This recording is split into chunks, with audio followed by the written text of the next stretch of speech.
everyone. Welcome to the reboot of the Performance Zone. I'm Coach Banks and glad to have you with us. Thanks for being patient. We're still working out some of the bugs. We've aired about 100 episodes in previous years, took a little bit of a vacation, and now we're back with a reboot. And now the format for the new Performance Zone is more of an interview format, where I'm going to be bringing in, and also have brought in, industry experts to talk about different dynamics of the entertainment industry, Hollywood, production, acting, and all to educate you and enlighten you a little bit more, and myself as well, as I meet these amazing guests to find out more about what it is that we're impassioned with. So thanks, kick back, enjoy the show. Whenever you're watching, wherever you're watching from, we appreciate it. It's brought to you by Claybank Studio International, and we're ready to kick it off. And our first guest, we're honored to have with us a gentleman who actually was responsible for putting Hollywood online back in the late 90s and early 2000s with a lot of technologies and things that have come and gone and are still here today that he's going to enlighten us about, and some of the new things that are going on to help kind of inspire and motivate and promote actors and a lot of other interesting things we're going to find out about. So enough about me. I'd like to welcome Rick LaFont. How you doing, Coach? Good, Rick. Welcome. Good. Thanks for having me. Thanks for being here. I think it's kind of cool that I'm like the first guest on the reboot of the Performance Zone. Well, of course, nice. And it's an honor because, like, you helped start the original Performance Zone. We did. We streamed a lot of those things, didn't we? Yeah, we did. And I just thought it fit once we got reestablished in this new location and put everything back up and just finished getting the technology together. What about 30 seconds ago? Right. And to have you come in, so thanks. I got to say, this is the space here is phenomenal. Oh, cool. You did a really, really great job. Great. Yeah, Appreciate I think this that. looks like a very cool place to work and learn and perform, and it's tight and it's clean and it's very slick. Nice. Congratulations. I appreciate that very much. Coming from you, I take that as a compliment. I think it's awesome. So, we want to talk a little bit. How about if we just start a little bit with your history? I mean, sure. It's back in the 90s. I mean, I remember doing a commercial. My agent calls me and said, there's a commercial for something called the new electronic superhighway. Right. That's what it was called. That's what it was called. That? That's how I would explain it to casting directors and agents. And it was like, what is this? I have no idea what I'm going. And I went into that audition with all the confidence in the world. Like, I'm just BSing like crazy. Oh, of course. I didn't know what it was. And it wound up being the internet. Yeah, the way they described it was the internet, and then the way that you would enter the internet is you use your dial-up, and that was sort of like an on-ramp and an exit ramp, and along the highway there was all these different stores that you could stop and shop and do all these different services. It was an easy way to describe to people that have never heard of it, never seen it, didn't want to hear about it, didn't want to hear it, all of it. How were you introduced to it? I went to work for a company back in the 95, I think, 95 or 96, a company called CastNet, which was probably the first really online company for the entertainment industry as far as I know. But basically what they were also was a local ISP. They provided dial-ups. So they had dial-up pops where, everybody remember the dial-up, the AOLs and all that stuff? They had their own network. And at one time, CastNet or WaveNet was like the third largest ISP in Southern California. Internet service provider. Yes, sorry. And basically the way that we brought agents on or casting directors on is we would literally walk into their office, drop a computer on the desk, plug it into a phone line, dial them into one of the pops and say, you're now online. And that's how the founder of that company, a guy named Jay Sloatman, sort of built that network. So I learned a whole lot about dial-up by ISDN lines, frame relays, all this old school architecture where right now we take for granted. I mean, basically, a fast line was 128K, which is like nothing. Yeah, nothing. Now, what was the purpose of introducing this to them? Basically, we wanted to introduce, how do I explain it? Hollywood, as you know, was a very task-oriented service. The way actors got jobs is people would read the breakdowns. Yeah, paper everywhere. Paper and pictures and headshots and messengers and VHS tapes. We used to call them the tapes to the moon. You'd get, but basically the whole concept behind it was to take this process, this work process, streamline it down so that you remove, environmentally, you remove all the paper, all the trees, all the stuff. Time-wise, it's done in a click of a button rather than all day. It was all about economizing and making that process more efficient. Creating a searchable database, putting online videos up for people to watch. It was all about, the concept behind it was, hey, let's just make this easy and literally make everything electronic. I thought for the longest time as a younger guy that newspapers didn't make sense to me. I said, there's got to just be like a paper that you can just, that it's just there and it changes. And here I am, I'm thinking about an iPad without even knowing it, but I didn't go out and do something about it. I just thought about it. You actually went out and did something about it. Yeah, well, like I said, I was introduced to the internet and its possibilities by CastNet, and then I started a company called Nowcasting. And Nowcasting, along with my business partner, Bob Stewart, all we wanted to do was create opportunities for actors using the internet. And that was online casting. It was online Right? submissions. Submissions. Right. Okay. So we created this, and we were the first company to legitimize actors being able to submit to union gigs. In the past, no actor was allowed to submit themselves to any network show, any Right. SAG or You used after to have show. to do these underground black market Right, exactly. breakdowns. And You have to, everything. Fictitious but that never management happened. companies. Right. We didn't really do that. No, I mean, that didn't happen. That didn't happen. But the whole concept was like, look, and I believe this because I had been working with casting directors for, I don't know, 10 years by that point. And they all wanted to be able to get actor submissions, but what they didn't want was the extra boxes of pictures that showed up that they didn't ask for. So Bob and I built this system. We built a searchable database, and basically I went out and I asked casting directors if I could deliver actor submissions to you in an efficient way that made your life a whole lot easier and removed all these boxes from your office during episodic season or pilot season, would you be interested? And they said, yeah. So basically, that's how it took off. We got the casting notices directly from the casting director with their permission, put it up. Bob built some really serious filters so that an 85-year-old man couldn't submit for an 18-year-old kid. Oh, really? So that made it easier, and then it built up from there. And then things started to happen as more people started finding out about this. Yeah. I guess. What went on in that period? Yeah, I know there's only so much you can talk about. No, but basically, it got a little dicey. Yeah, but there were a lot of companies came on the scene. A lot of people, after they realized that this could be done, and were the best way that I can describe it is the Hollywood industry is a little bit resistant to change. They get into their groove, and they like what they do. It works. Why fix it? The other companies involved in that process were making a whole lot of money on delivery services and all that other stuff. So that was sort of removed. So there was a little bit of a kickback to this internet, and then things they were making up. It's not secure. It's all that stuff, but it wasn't. So basically, there was an educational process, and then basically after about, I think Nowcasting was open. Nowcasting was open maybe 4 years, and during that 4-year period, at that time, casting directors were taking electronic and hard copy. Were you the only one? We were the only one doing electronic submissions for about 2 years. Then LA Casting came on board, and Breakdown Services created their system.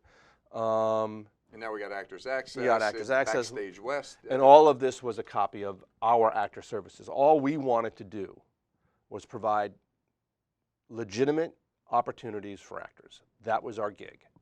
And then everybody else sort of came in. And that's kind of your deal. This is what you're pretty much all about, is wanting to create opportunities for actors. Yes, that's my passion. Let's talk about that. Well, I came to LA as an actor. I came to LA as an actor with an MBA. So I'm like, this just like your newspaper didn't make sense. What I didn't understand, I helped run a company called Showfax. Oh yeah. So I had access to all these sides. So I pretty much knew what was being cast, and I was like, well, how can I use this information to help promote my career? Right. And there really wasn't any other way other than driving my agent nuts. Calling my agent and saying, "Hey, it's Rick. What about this NYPDB? What about, all that?" right. And they'd be like, "Rick, we got it. Because no agent." I remember my agent saying, "You got to stop." I mean, but I had a wealth of information. And then I learned about the process, about how actors did go out and help themselves, and it wasn't legit. People were getting in trouble, and people were getting beat up, like threatened, whatever it was. It wasn't kosher. And then I met, I was, like I said, showfax to Castnet and internet, and then I met a guy named Bob Stewart, who was running a little actor company, LA Actors, and all they were about was, helping each other get work. But he wasn't an actor? Bob was an actor, sure. And so his what was he had a little deal? gig. His little thing was called LA Actors, and he used to create a really great CD guide. I don't know if LA Casting, LA Actors would print this CD casting director guide, right. which was the best on the market. But anyway, we sort of got together, and he had this idea about creating this company that helped actors submit, and I was like, oh, well, I have the same idea. I have a similar idea, and so we got together, and that's how it started. And then from that moment on, it was all about creating opportunities for actors for legitimate work, and not it costing them, millions of dollars. So that's what we did. We went out, from electronic submissions, we put demo reels online. We created resume clips so that casting directors didn't have to watch a 4-minute video to see the Grey's Anatomy clip. They could just click on the Grey's Anatomy clip. Right. Then Remember that was difficult. We used to have to go to libraries and go to the studios and actually order episodes to look at the shows we were going to audition for. Now that's all become different, but that's long time ago. It was a long time ago. But yeah, so basically, like I said, that's what we did. We put postcards online. We created databases for actors to be able to search who was casting what. In that database, you could, there was tips and tricks for that casting director. Like, this person doesn't like to shake hands. It's not personal. It's a health thing. You're learning the people. You're learning. So when you walk into the, because as an actor, you walk into the audition room. If you don't know that casting director, you could do something that would crapshoot. Yeah. So we tried to prepare them and give them as much information as possible so that they could walk into a room, have the material. The side service was killer. The one thing that great thing that we did at Castnet was create this huge automated side service, which was killer. But it was information, access legally or legitimately, and a way to promote and market themselves. Yeah, and since I've known you, which has been, coming up on 7 years or so now. Is it that long? I think so. Yeah, it's been a we while. worked together in the same space for almost 6. Right. That's been over a year, and I knew you a little bit before that. I've just known you to always be doing these type of things. So before we get to what you do in present day, I just want to kind of just share with the viewers and listeners that I was introduced to you with you wanting to see how you could bring actors together with different instructors all over the world, and we had Jason Alexander, right? George from Seinfeld. I remember he came in a few times, and you tried to introduce some of that technology. He was really resistant to all that. But we had him coaching somebody, I think, in Kansas City. In Kansas City, yeah. And while he was coaching a whole room full of people here in Hollywood, and in Kansas, and we had a room full of people in Kansas as well. Yeah. And just I remember that you were always doing something to just make this work. That's the goal. I mean, with the internet, the one great thing about the internet is it's sort of, it makes the world a little bit smaller. So I can take somebody with your talent as a coach, as a teacher, as an inspirer, and I'm like, look, my goal was to bring you to them, but via the internet, so that people could learn. That have this fire, that have this passion for acting, and maybe at this point don't have the resources to make the trip or have a seminar or come out and do the 2-week gig or whatever it is. They get the opportunity to listen, learn, and get inspired by somebody that has your credentials. That was the whole thing, and eventually be able to be coached by you. Now everybody does online coaching now. I mean, that was I don't want to say that I pioneered it, but that was But where I do remember about 5 or 6 years ago when you had, I know you contacted like 50 of the top instructors in the industry, Yeah. and you were working with them to get their, and I was one of those One of them, people yeah. getting our coaching out to the world. Right, master teachers. I wanted to bring master teachers to the world, and I wanted actors to have a resource where they could sit and learn at their own pace without having to spend a buttload of money to come out here and do it live. Now look, there's nothing better than live, but this whole internet thing it does work, and it is effective.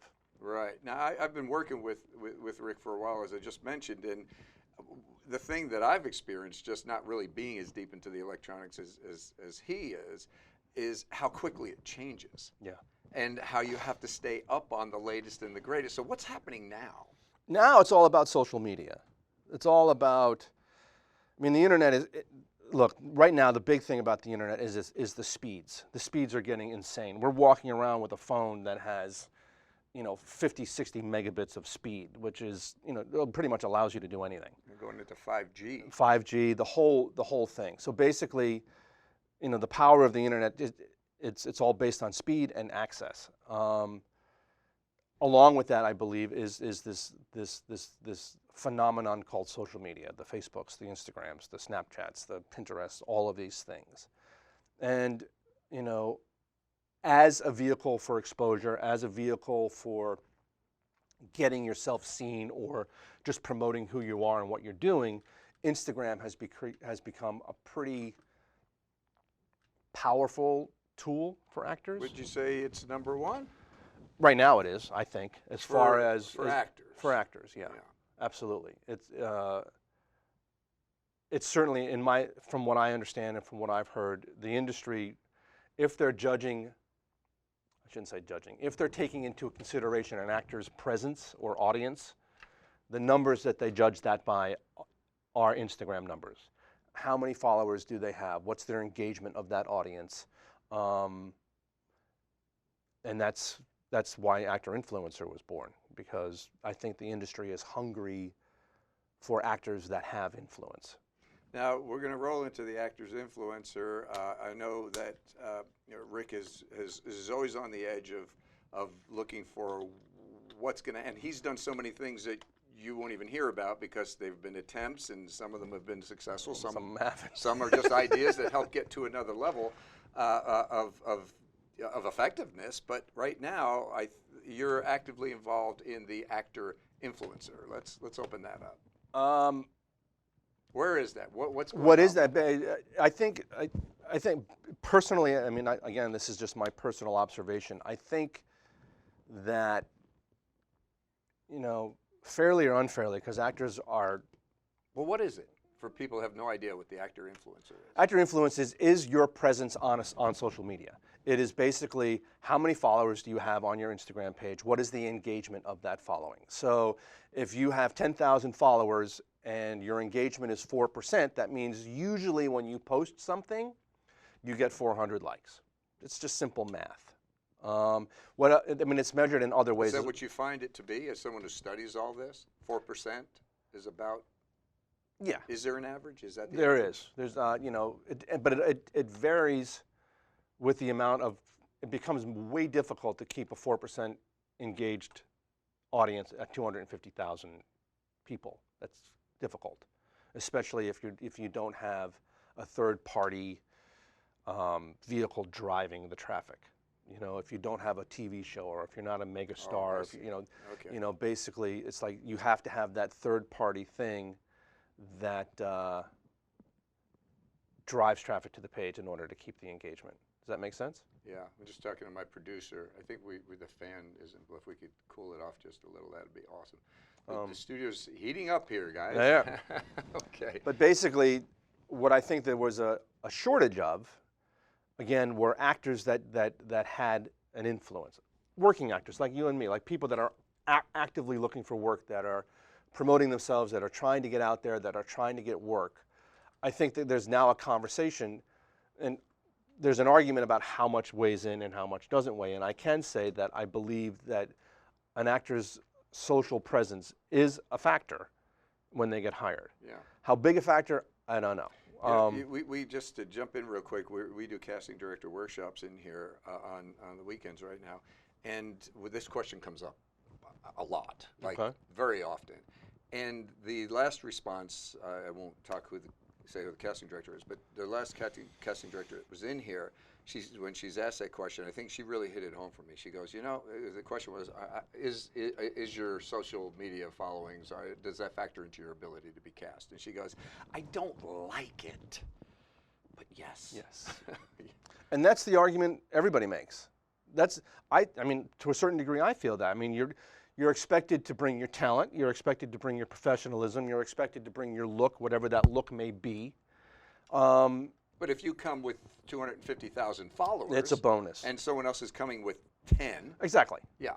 Like if you and I are for the same role, and you have 50,000 people, and I've got 5, you win. Mm-hmm. If everything else is equal, if everything else is equal, you're going to win. And I think it becomes more important as content is created on different platforms. It's built-in advertising. It can be. So the actor actually comes with ad eyeballs. Money. Yeah, eyeballs. Yeah, and whether we might not like it, the casting directors might not like it, and rightfully so, whatever that argument is. But producers, if they've got eyeballs, that helps them. That helps them sell their product. And basically, it also, with the new platforms that content is being created on, the Netflix, the Hulus, the Amazons, all of these, the YouTubes, this is all online. So if you've got an audience, a follower that is already used to working online, then it's an easier migration from the person that likes to still flip the channels. It's easier for them to say, it's easier for me to post on my page, hey, come watch me on the new Netflix show, whatever that show may be, or I'm doing an independent web series. I'll check that out. Why? Internet's faster. The phone's more. The phone is. Hey, we're airing the Performance Zone right now. Exactly. Right. So all the tools, in my head, all the tools that we needed to make that instant access or gratification happen are all there. Now we just need to sort of fill the void. And I believe, in my opinion, there's a big void of actors that have influencers. That's why the actor-influencer business, I think, is probably the next level, the next evolution of what's going to be needed. So how does it work? I'm an actor. You have this service called Actor Influencer. How does it all work? It's simple. We create traffic for your page. We create targeted, real people traffic that come to your page to view your content. So this isn't phony baloney stuff. It's not. We don't sell fake followers. We don't sell fake likes. Instagram abhors that stuff. They don't like it. But basically, we drive targeted traffic to your page. Actors, male, whatever your demographic is. You can help us build that page, those target pools, whatever you might be interested in, voiceover or something like that. But we gather the information about the actor, we fill the target pool, and then basically we literally drive traffic to that page by following the followers of those target pools. We do some liking, we do story viewing, we do all of this so that when they get to your page, and here's where your responsibility comes in, they like what they see. So we create the content, the pictures and tell the stories, and you're helping to drive it out to more people. Right. So rather than you sitting at your phone for 10 hours a day, liking, unliking, following, you do it. I do it. That's pretty much How it. are those fingers doing? Yeah, right? It's like So how many clients do you have? Too many. I'm walking around like this. No, but it's all, but basically that's what we do in a nutshell. And if you're posting vibrant, interesting, bold content, which you should do as an actor, you should do that. How about some tips? You have some tips for Instagram? Yes, absolutely. You need to create a journey that people want to see. That includes you. So don't put up a cute picture of your dog, of your cute dog. Put up a picture of you and your dog. That's where I'm messing it up. Post content that's relative to what you're representing. If you're an actor, then I want to see that you're an actor. I want to see what it is that you do in your daily life, what it is that you do to pursue your career. Instagram is all about joining, in my opinion, is all about joining people on a journey.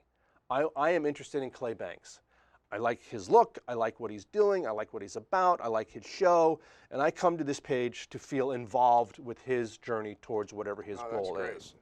So that's what I would recommend. Now, statistics show that Skin cells, well, yes, well, of course. right? Yeah, well, right? of course it does. But basically, I think Instagram is also trying to kind of lock down on that a little bit too. But what I was going to say is that they're interested in seeing a picture of you doing something. Like I said, the dog analogy is you can have this beautiful dog and it'll get 50 likes. But if you just pick it up, look at my cute little dog. But if you put you and your dog, you'll get 150 likes because people want to see you. They want to be involved That's great. with you. It's good to know. And then there's a whole other level. There's stories now. So you can literally drop in. You can hey, Coach Banks, I'm on my way to get, going to my workout, going to my, whatever it is. I'm going to go teach my class. So here, let me, I know there's going to be people listening and watching that this is just, okay, they get this, they know how to do it. Yeah. But then there's people like me, I don't really mess with it that much. So the whole thing between a feed and a story, what's the deal there? The story is video. It's like a little 30-second, 10-second thing. Hey, it's Rick LaFon, how you doing? I'm picking up my kids at the pool, whatever it is. It's a drop-in my opinion. It's like you're letting people sort of see you in action. Now smart people have used this for a whole variety of things. They've chopped up different little tags, I call them, and basically they can literally unroll a story for you and then Telling a little movie. yeah, it's cool. And video So on you it. get little pieces of it at a time. And video on Instagram is very hot. It's a very big deal. And So is the story more powerful than the feed? I think what I tell everybody when I consult on content is there's got to be a balance. You should be posting on your feed 3 to 5 times a week. You should be creating 3 to 5 stories a day, if you can do it. That's Putting them up? Yeah. 3 to 5 a day? Look, ask anybody. It's easy. Boom, up you go. That's it. You can leave video. There's all these little apps that you can use. It's all there. It's not. So I could do this right now? Yeah. I could create a story? Don't ask me how, because I'm not. Okay. So I could actually go to my Instagram page. Yeah. And you might want to have Lauren do it because she's. Lauren, you might want to fire this up for me and show me how to do it. I want to know how to do this. I know you guys might think this is silly, but I actually have people that do this. How does that work? I'm grabbing it. Okay. We have a question from Brooke Curtis from LA. Let's jump in and All right, Brooke. see what Brooke has to say. How you doing, Brooke? Hey, Brooke wants to know, digital submissions have come a long way. Do you see where they're heading next? I think digital submissions. I think what sort of jumped off the digital submission is it's now becoming all. Let me think. My answer is online auditions. I believe that digital submissions are never going to go away because people need to see people before they invite them. But I think there will become a day where, as this self-tape technology increases, I think that people will be auditioning in their home. I think people will be auditioning in spaces that are created for auditioning. Like people could come here, you could have a little booth, and for a couple of bucks they could sit down and do their audition live in front of the casting director. Back in the day, I remember when I was auditioning, they would run IT cable, and you would talk to the director in Chicago or something. What right? Is Yeah. that kind Well, of the deal? basically, when I had the other studio, we would have live casting auditions. Right. So we would be doing a setup like this, where we would be streaming the audition. There'd be a casting director sitting in Atlanta. Right. On what we used to call Right. the God Yeah, mic. I've done that. So you'll be casting, and all of a sudden you hear, "That was great. Now, can you sit down?" And you're like, "Okay." But to answer Brooke's question, the digital submission was the beginning of the whole process. From there, it has avalanched into a whole lot of different digital tools that casting and producers can use. Online auditions, having the ability to literally tape, encode, upload for people to view an hour later it's there, it's working, everybody's doing it. So that at that point that creates the casting net gets wider. So self-tapes obviously used to be, it's happening now. I mean, Yeah. self-tapes are the way they do it. Casting directors just find it so much easier. It just, Well, even in LA, it's like, you know, I have to active, drive. exactly. I mean, that was the whole sale on Showfax. I'd get on the phone with the casting director and say, look, you know, here's the truth. I have an audition for you. It's 3 pages. I work in Burbank, so I have to get in my car. It's 4 o'clock. I have to drive so that means I have to leave work. I have to get on the 405, and I have to go to the Fox lot, park my car, walk, pick up the 3 pages, walk back to my car, and get back. I'll be back by 8 o'clock. Right. I've lost 4 hours of work. I've spent 5 hours of the gas sides. to get sides that I'm charging $3 for. And you know, most of the casting directors are like, okay, that's right. And it's the same thing with online auditions. You know, when I was in Chicago, we used to get put on tape all the time. You know, we used to call it tapes to the moon. I mentioned it earlier. We'd all go to the casting director, our agent's office, and audition for all the pilots and all that kind of stuff. We thought we were badass, but you know, we never got seen. But now it's a whole different deal. The speed at which information can be delivered and the quality of the audition showing up, it's like being in the room. It'd be interesting to see if actually the filmmaking process would be, there would be different little satellite studio outfits that are set up all over the place that would have different locations. And then the actor would just go to these locations, and then the director will actually compile the entire story from all over the world without ever meeting the actors. So directing a movie from his living room. Right, exactly. In his underwear. Right, but basically Or her that can be done now. That can certainly be done now. Yeah. You and I could go to a set that's crewed, that has camera and makeup and Right. maybe a first AD or a B crew, or we might be the F crew for all we know, because it depends on how many locations they have. The casting director could be watching the screen from his home, and he would say, you know, great guys, great. You know, he could direct us from wherever he is. So the power of this, I don't know if I answered your question, Brooke, but it's like the digital submission was the tip of the iceberg. Once casting directors and the industry, I believe, got used to this whole idea of instant, it's instant. It's click, there's Clay. Oh, let me watch his demo reel. Click, oh, there's Clay's demo reel. Great. I mean, it's right there. So there's no, you know what, we really like Clay. We'd like to call him back. Can you please send over a DVD? That stuff, those days are gone. Oh, sure.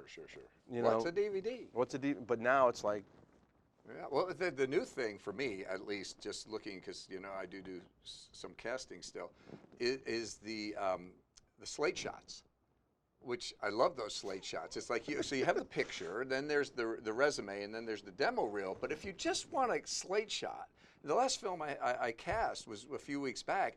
I was like, wow, I can tell very quickly on the slate shot. Okay, I get this person. Right. In 4 seconds. that's the whole, boom. Yeah.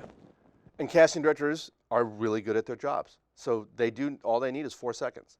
That was the whole argument at the beginning. If these people would give me 20-minute demo reels, I'm like, you know what? 20 minutes. You need 30 seconds. It's like forever now. You know, and that's what I believe that a casting director, if you asked most of the casting directors, they would say, look, you know, we know 90% of the time when you walk in the room. Right. You know, that this guy or gal has the right feel, the right presence, the right power, the right look. 90% of the time we know. And the casting director's taking pictures at 1,000 frames a second. Oh my God, it's insane. So much information. You know, and then with that slate thing, they can also show, like, in the first 5 seconds, 10 seconds of any demo reel, they can say, okay, yeah, we'll see this person. Exactly. And the same thing with the slate. So it's like, yeah, he's got the right energy, he's got the right look, bring him in. Yeah. Hey, how do we make out over there? Good. I posted a story for you. Oh, you did it already. I did it already. Oh, it's There's done. a live video of See? behind the scenes, and Still John is in it, and I'm in it. Okay, great. Yeah, show Yeah. them the studio. I should give them a look around. Yeah. Hey, go to my Instagram page and take a look around at this setup. Well, CBS, you have an Instagram page. Yeah, I don't do it though. Oh, well, You know, I should. I guess. Maybe I will after this. who knows, Hey, I gotta get longer arms. right? You know, The selfie thing, I never really. we could have an extension. Just Well, they come have right the out of your sticks. hand, right? I see Walk- 'em everyone's with walking the around sticks, taking pictures. The selfie sticks. But yeah, So, well, what about this actor influencer? So, how does somebody go about finding out more about it, or you just go to the Actor Influencer website. It's actorinfluencer.com. It's all right. Actorinfluencer.com. Yeah, Okay. And Then what? we have a CBSI coupon code. Ooh, well, why don't we give that out? It's CBSI 30. What's that, 30? What do they get? $30 off. $30 off, CBSI 30 at actorinfluencer.com. You heard it here first. Just now, I'm hearing it first. So there we go. Thanks for that. Sure. That's great. Yeah. And then what happens? Basically, they sign up, and then we, like I said, if they want to consult, if they want to have a phone call, there's a number, and they can call us, and we'll get back to them, and we can talk about their content and sort of strategize with them a little bit. We're not really content management, but we can look at a page and say, okay, there's a lot of blurry pictures on here. There's a lot of darkness. You have to brighten this up. You know, I'm sure that they all have questions of do's and don'ts, you know. So there's a whole page that's tips and tricks. So even if you just want to learn what's right and what's wrong, if you go to the website, there's a little section called tips and tricks. Please take a look at it. It sort of gives you. Well, that's great. So even they can just go to the website right and now, learn. actorinfluencer.com, go to tips and tricks And learn. And probably improve their followings. Right. And engagements. And engagement. And basically, well, I think, you know, all things evolve, right? So I think the days of just having 100,000 followers, they're not quite over, but people are the people that are interested in this presence are also interested in the engagement. How active is this audience? So going back to the eyeballs for the producers, you know, if I have 100,000 followers and I have a 4% engagement, that means pretty much 4,000 people are going to look at what I post or like it or do something. And that's 4,000 people that this producer didn't have before, or this director or whatever. So when I do say, hey, check me out on the new, you know, CBSI web series or whatever, or the Performance Zone, my engagement, that number, it's like, okay, so we should expect anywhere from 0 to 4,000, rather than having these people that have 1 million followers and are getting, you know, 100 likes, or those days are over. And I don't know if I made that clear, but it's like they want engagement. They want people to be engaged in with what you're doing, and that's driven by content. Now, I heard recently that their Instagram is actually experimenting with, I think, 6 or 7 different countries right now, where they're actually limiting the amount of likes that they're making available because of a lot of damage that's being done to teenagers that are just obsessed with it and whatnot. Damage? What kind of? Meaning their concentration levels are doing nothing else. They're just staying in the Insta world. And because of the likes, and either just trying like crazy to get likes, or their lives are being damaged due to the fact that they don't fit in like everybody else. I mean, it's all these studies. Well, that's just social media. I mean, that's right. Those are the evils of social media. Right, I get that. We could do that's a whole other conversation, that, right? Yeah, that's not really what I want to talk about. I'll be back. But what I want to get to is that the fact that they're experimenting with the way that they want the technology to roll out, and who they do want to see or not want to see, or how they want that to be. Do you see that becoming something with them changing the algorithms and doing things? They've done a lot of always happening. No, like Instagram they've done a lot of changes. In the last 8 weeks, they've completely revamped how people can promote themselves, what's expected. How does it affect us, the user? The user, it demands of you a higher quality content. You have to.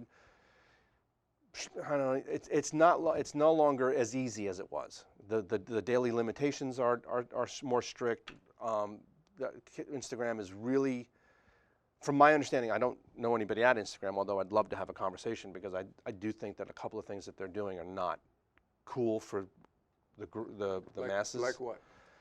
I think they're punishing people for trying to promote their page, and I don't think that's right. You know, I understand that they don't like fake involvement or engagement.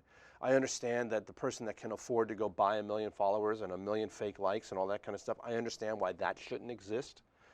But people that are promoting for real people and putting in the time and putting in the content, they're still getting punished on how they promote, whether they're doing too many likes or too many follows or whatever it is. And then Instagram has become very harsh with warnings and very harsh with what they call action blocks. So these are like filters. Yeah, filters, but it's also limitations. It's like, you're only allowed to do so many follows a day. How would I know? Would I get a warning? You get blocked. Yeah, you get a warning. All of a sudden you can't do that function anymore. Oh, just doesn't Yeah. work. It doesn't work. And they'll say you'll be blocked for 24 hours. You can use this function again in 3 days. Is So that they're like really the- cracking down on it. And not Is that to that protect, like from roboing and things like that? my guess is it's a direct shot at the people that are gathering fake followers and fake likes. People that, like the people that do have 150,000 followers and 5 people like their page. That's a problem. That's all sort of artificially engaged. It's all artificially made. And they should not enjoy that. The engagement should be real people engaging with real people. However, what they've missed, and again, this is my opinion, is that there's really no human being on the planet that can sit around and just like and unlike and follow 400 or 500 people a day. It's just that, so. I bet there are. There are, but it's not, but basically, like I said, this is a whole other conversation, but I think the harshness in which they've reacted, I think is going to probably affect their audience. So if by chance a higher up with Instagram were watching Tell them or I have a listening to this, solution. how would they go about contacting you? Go to Actor Influencer and email me. Actor, influencer, and there's a contact all right, page. but Is that correct? yeah, Okay, there you go. but I don't know how we got on this. We were Talking about how Instagram is experimenting in different the countries. likes. I Yes. taking away, I don't know how that's going to play. I know people aren't really happy about it. Just But it's as not going away. no, from my understanding is that you will no longer see. I'll go to your page, and I won't see how many likes you're getting. I won't see your engagement. I don't understand why they're doing that. That doesn't make any sense to me. Because that's what they've been driving people to do for all these years, is like have an engaged audience. So I don't know. I don't know how that's going to go. I really don't. I have a theory about what they would do, but I don't think. I think taking away that information is going to, there'll be a kickback for it. Okay. That's my 2 cents. I don't know. Got that. How about this? Let's take a minute to go and speculate. Where do you think it's all going to go next?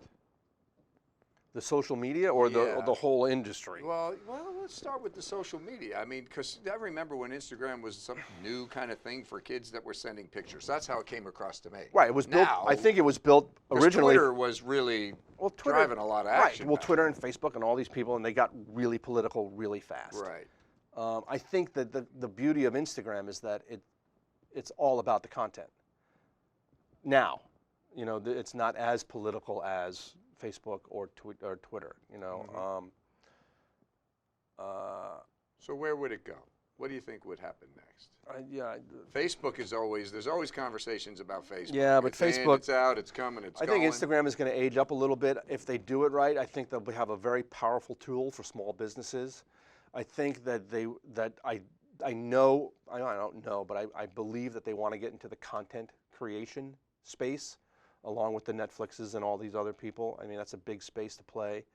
As far as the actor influencer and on the production side, we talked about this briefly. I think if you have a cast of people that have influence, I think that'll help distribution. I think it'll help financing. I think it'll help getting sponsors. I mean, because if you're bringing a project to the table with 1 million eyeballs,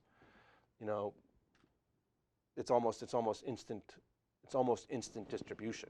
So we talked about this a little earlier, and you were mentioning that it's not so much for actors, but where would the actor be involved in that? Well, how can that help them? It'll get them work. I believe that there is a huge content shortage in the world of content. I think all the big players are looking for content, looking for people that can create dynamic content, that people want to watch for a decent price. And I'll retract that statement that I said, before we turned on the cameras. I do think it involves the actor because I think the actor can now become involved in creating their own content. It's easy to put up a web series. I mean, it's not easy. I shouldn't say that it's not easy. You need somebody to write it. It's there. It's there. It's doable. Right. It doesn't. we've all seen the movies made on iPhones, and the I mean, it's 4G, it's awesome, 4K. It's I was just working on a movie set Monday, and we were shooting with the Red, and all there, and we're shooting the scene, and I just pulled out my camera next to the DP just to kind of get my own little piece of it, and I'm shooting on my Android, and I'm looking at his viewfinder, I'm looking at my viewfinder, and I'm going, not a hell of a lot of why am I difference here. paying for this? That's what people. I mean, you could probably could probably tell us the differences between. Oh, I'm sure someone just listened to this. Yeah, and just said, said, "Oh, you "Red don't know what the hell they're what he's talking about." Where are you going to plug in everything? But basically, but I mean, seriously, you can do it. Yeah, and and if you can sell the idea, Sure. if somebody Cut like it on iMovie, and right, or if in a perfect world, one of the big three or big four look at it and go, who is this guy? Who are these people? if the content is good. Solid. Yes. It's got to be solid. Right. There's, where is this going? Like I said, Instagram. I think Instagram is, like I said, they're making some algorithm changes. They're trying to corral in or I don't know, clean out dormant pages and all these different things, which I think is necessary. But I hope they don't do it to the extent that it kills the excitement of what Instagram could be. Which I think, I know they're owned by the same company, but I do think that people lost a lot of excitement with Facebook when they started taking away different tools and the different freedoms that you had as far as communicating with your friends and all that. Yeah, I kind remember of they stuff. put a circle on who you could actually reach. Yeah, and it was like, what? and as it became, and then it became something different. Whether that's good or bad, that's your opinion, but it became something different. I think Instagram has a hell of an opportunity here, not only to be a major player in any industry that they choose to be involved with, but they have a really solid chance of really being, a major player in whatever they decide to be, like a content or whatever.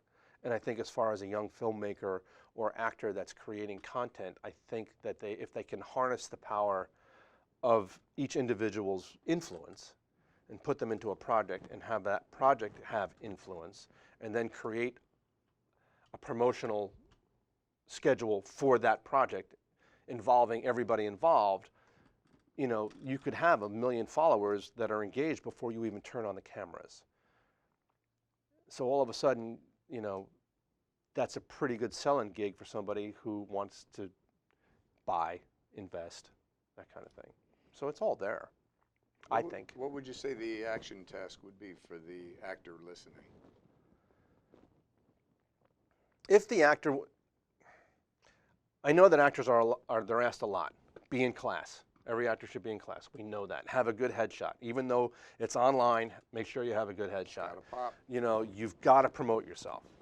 Stay in shape. Your tool. You've got your body. You've got your tool, your voice, all of it. And that list grows. Ever since I've been doing this since 1994, that list gets longer and longer and longer. What's expected? What's expected? What's expected? For better or worse, I think that the actor is going they're going to be expected to have a solid social presence.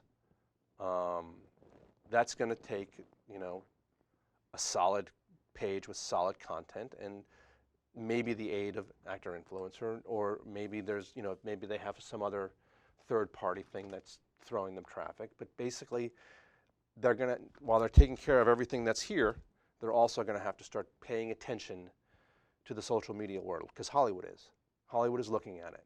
They have teams sifting through social media, looking for people, looking for content. That's what they don't want to miss. You know how it is. They don't want to miss the new thing. And if you're really serious about this, you need to participate in that new platform. Okay, fantastic. So, in ending this, Yeah. Have we really been talking for an actor? What's No, that? We've been talking a long time. We've covered a lot of ground. It's been great. Okay. I'm learning a lot over here myself. It's a good show. I think I'll watch. I know I will, to make sure. I'm like, oh no, you might get a retraction. So a couple questions. Yeah. What would you say would be your biggest, concern, fear, worry about where things are going? I think the biggest fear is probably it gets too impersonal. I think that people might rely too much on technology rather than the human spirit or the energy of that human being. You know, trouble shows up when trouble shows up, and usually, you know, it's because they've overdone it. They've taken it too far. Now, you know, it's hard to say exactly what, but I think that people, you know, there'll be too much of watching auditions in your car and directing from your cabin. You mean yourself driven automobiles, so you can do all this. Right, exactly. Right? Look, technology is a wonderful thing, but if it takes away the interaction between you and me, I think a lot will be lost in that. That's my 2 cents. You know, that's really spot on, because back in the 80s, you know that I got caught up in corporate and got into motivation and all the life empowerment principles that kind of make me who I am. And I remember reading several books of speculators in the 80s. Now, this is in the 80s, talking about where things were going. And one of the comments, I don't remember the author that actually said this, but he talked about the dynamic of high-tech, high-touch.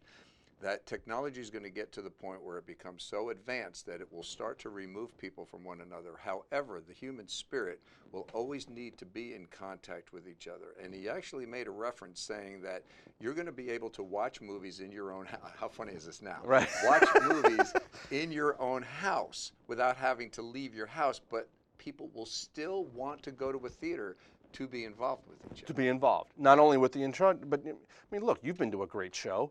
When you're in a theater, and that show's popping, you're like, you're energized by it. So what I hope is that it just doesn't become too manual or too automated. Got it.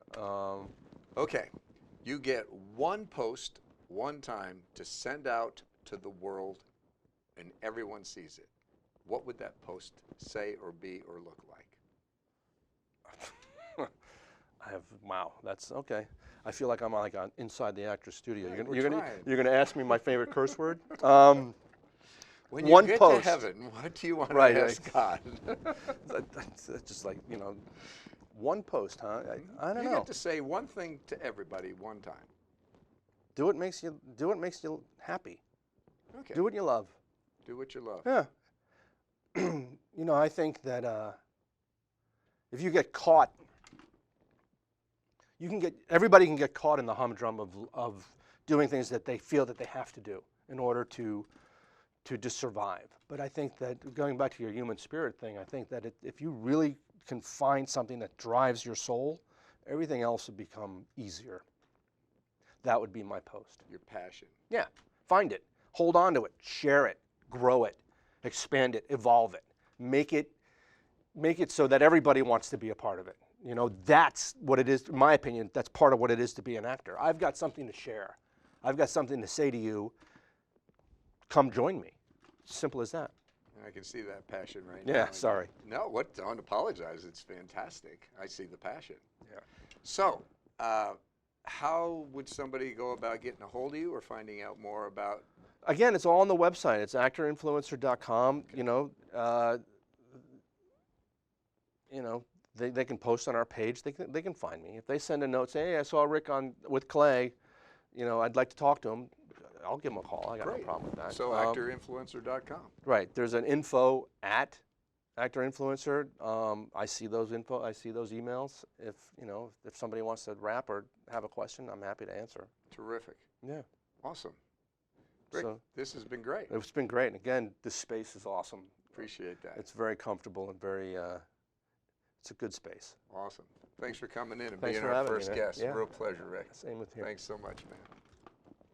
Okay, guys, another episode of the Performance Zone. I want to thank you guys for tuning in, listening in, viewing in, however you're receiving this. And tune in for the next one. We'll bring you another industry expert to enlighten and inform. Until then, Thanks. God bless you.